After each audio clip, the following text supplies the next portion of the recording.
ದಲಿತ ಸಂಘರ್ಷ ಸಮಿತಿ ಅಂಬೇಡ್ಕರ್ ವಾದದಿಂದ ಚಿಕ್ಕಬಳ್ಳಾಪುರದ ಅಂಬೇಡ್ಕರ್ ಭವನದಿಂದ ಕೋರೆಗಾಂವ್ ಚಳುವಳಿಗಾರರ ವಿಜಯೋತ್ಸವದ ನೆನಪಿಗಾಗಿ ಶಿಡ್ಲಘಟ್ಟ ವೃತ್ತದವರೆಗೂ ಮೆರವಣಿಗೆ ನಡೆಸಿ ಶಿಡ್ಲಘಟ್ಟ ವೃತ್ತದಲ್ಲಿ ಕ್ರಾಂತಿ ಗೀತೆಗಳೊಂದಿಗೆ ಮಾನವ ಸರಪಳಿ ನಿರ್ಮಿಸಿ ನಂತರ ವಿಜಯ ಪತಾಕೆ ಸ್ತೂಪಕ್ಕೆ ಪುಷ್ಪನಮನ ಸಲ್ಲಿಸಿದರು. ಈ ವೇಳೆ ಹೋರಾಟಗಾರರನ್ನುದ್ದೇಶಿಸಿ ಮಾತನಾಡಿದ ಪ್ರಗತಿಪರ ಚಿಂತಕ ಪ್ರೊಫೆಸರ್ ಕೋಡಿ ರಂಗಪ್ಪ, ಮಹಾರಾಷ್ಟ್ರದಲ್ಲಿ ಶಿವಾಜಿ ಆಡಳಿತ ಕೊನೆಗೊಂಡು ಬಾಜಿರಾಯನ ಆಡಳಿತ ಬಂದಾಗ ಸೈನ್ಯದಲ್ಲಿರುವ ದಲಿತರನ್ನ ಹೊರತೆಗೆದು ಇತರೆ ಜಾತಿಗಳ ಜನರನ್ನ ತುಂಬಿಸಿದರು.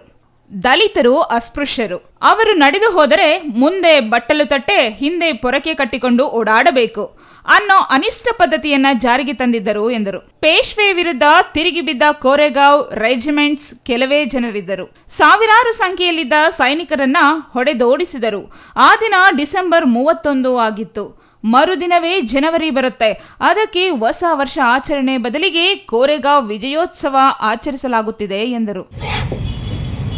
ಪೇಶ್ವೆಗಳ ಜೊತೆ ಹೋರಾಟ ಮಾಡಿದಂಥವರು ಮಹಾ ರೆಜಿಮೆಂಟು, ಕೇವಲ 500 ಜನ ಇದ್ದಂಥ ಒಂದು ರೆಜಿಮೆಂಟು 30,000 ಜನ ಇದ್ದಂಥ ಪೇಶ್ವೆಗಳ ಸೈನ್ಯವನ್ನು ಸೆದೆ ಬಡಿದು ಸೋಲಿಸಿ ವಿಜಯವನ್ನು ಸಾಧಿಸ್ತಕ್ಕಂಥ ಇವತ್ತಿನ ದಿನ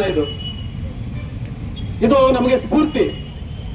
ಮತ್ತೆ ಸಾವಿರಾರು ವರ್ಷಗಳ ಶೋಷಣೆಯ ವಿರುದ್ಧ ಸಿಡಿದಂಥ ಒಂದು ಕಾರ್ಯಕ್ರಮ ಇದು.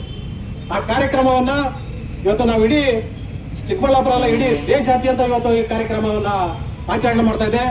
ಇವತ್ತು ಕೋರೆಗಾಂವ್ ಜಾಗದಲ್ಲೂ ಕೂಡ ಲಕ್ಷಾಂತರ ಜನ ಇವತ್ತು ಸೇರಿ ನಮನ ಸಲ್ಲಿಸ್ತಕ್ಕಂಥ ಕಾರ್ಯಕ್ರಮಗಳು ಇಲ್ಲಿ ಅಲ್ಲಿ ನಡೀತಾ ಇದೆ. ಅನೇಕರು ಇಲ್ಲಿ ಕೂಡ ಚಿಕ್ಕಬಳ್ಳಾಪುರದಿಂದ ಕೆಲವು ಗೆಳೆಯರು ಹೋಗಿದ್ದಾರೆ. ಅಲ್ಲಿ ಮುಂದಿನ ದಿನಗಳಲ್ಲಿ ನಾವು ಕೂಡ ಅಲ್ಲಿಗೆ ಹೋಗ್ತಕ್ಕಂಥ ಸಂದರ್ಭಗಳಿದ್ದಾವೆ. ಹಾಗಾಗಿ ಈ ಕಾರ್ಯಕ್ರಮ ಇಡೀ ಮನೆ ಮನೆಗೆ ಪ್ರತಿಯೊಬ್ಬ ಜನಾಂಗಕ್ಕೂ ತಿಳಿಸ್ತಕ್ಕಂಥ ಕೆಲಸ, ಅರಿವು ಮೂಡಿಸ್ತಕ್ಕಂಥ ಕೆಲಸ ನಮ್ದಾಗಿರೋದ್ರಿಂದ ಇವತ್ತು ಈ ಕಾರ್ಯಕ್ರಮವನ್ನು ಮಾಡಿದ್ದೇವೆ. ಇನ್ನು ಈ ಕಾರ್ಯಕ್ರಮದಲ್ಲಿ ಗಾನ ಅಶ್ವಥ್ ಕ್ರಾಂತಿ ಗೀತೆಗಳನ್ನು ಹಾಡಿ ಜನರಲ್ಲಿ ಜಾಗೃತಿ ಮೂಡಿಸಿದರು. ನಂತರ ಡಿಎಸ್ಎಸ್ ರಾಜ್ಯ ಸಂಚಾಲಕ ಸುಧಾ ವೆಂಕಟೇಶ್, ಕ್ರಾಂತಿಕಾರಿ ಕವಿ ಸಿದ್ದಲಿಂಗಯ್ಯ, ಸಹೋದರ ಶಿವಮೂರ್ತಿ, ಉಪನ್ಯಾಸಕ ಚಂದ್ರಶೇಖರ್, ನಾಗೇಶ್, ಶ್ರೀನಿವಾಸ್, ಛಲವಾದಿ, ವೆಂಕಟ್, ರಘು ಮತ್ತಿತರರು ಹಾಜರಿದ್ದರು. ಜಂಗಲಹಳ್ಳಿ ಅಶ್ವಥ್, ಸಿಟಿವಿ ನ್ಯೂಸ್, ಚಿಕ್ಕಬಳ್ಳಾಪುರ.